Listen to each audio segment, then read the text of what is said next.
ഇന്ന് വാവ് സദ്യയല്ലേ, എല്ലാം മഴ പരുവായതുകൊണ്ട് ഗ്യാസിലൊക്കെ വെച്ച് ഒതുക്കിയെടുത്ത് അരി വാനയിട്ട് കുടിക്കാനുള്ള വെള്ളവും തിളപ്പിച്ചിട്ട് സദ്യ കഴിക്കാം. സദ്യ കഴിക്കാൻ കിച്ചടിക്കൊക്കെ തൈര് ചേർക്കണം. അപ്പൊ ഓക്കെ.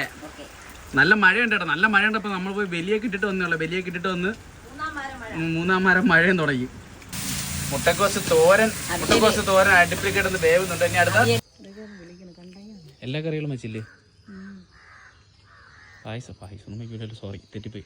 പായസം വെച്ചിട്ടുണ്ട്, പാൽപ്പായസം വെച്ചിട്ടുണ്ട്. ബെൽക്കാക്ക വന്നു കേട്ടോ, പക്ഷെ അപ്പൊ എടുക്കുന്നില്ല. അതിന് മറ്റേ കാക്ക കഴിക്കണോണ്ടാണെന്ന് അറിയാൻ വയ്യ. അങ്ങനെ നമ്മളെ ഇലയൊക്കെ സെറ്റ് ചെയ്ത് അപ്പൊ വാവ് സദ്യയാണ്. അപ്പൊ ആദ്യം നമുക്ക് ഇഞ്ചി, അടുത്ത നമ്മളെ നാരങ്ങ അച്ചാർ. ഇത് വെള്ള നാരങ്ങ അച്ചാറാണ് കേട്ടോ. അടുത്ത മാങ്ങ അച്ചാർ.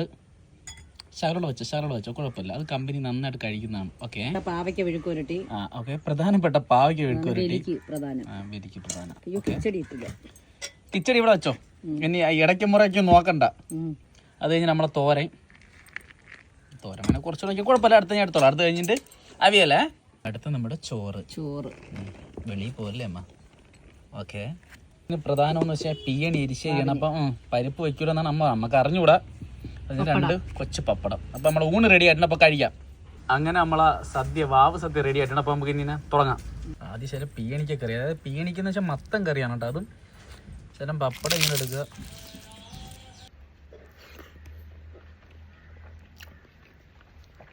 സൂപ്പർ കേട്ടോ. തോര എടുത്ത് വയ്ക്കുക, ശകലം മാങ്ങാച്ചാർ എടുത്ത് വയ്ക്കുക, ശകലം പാവയ്ക്ക, ശകലം ഇഞ്ചി, പിന്നെ അവിയലിൻ്റെ ഏതെങ്കിലും ഒരു കഷ്ണം, ഉരുളൻകിഴങ്ങ് കഷ്ണം. സൂപ്പർ കേട്ടോ. ഇതെല്ലാം കൂടെ ഇച്ചിരി ഉരുള. എൻ്റെ പൊന്നോ,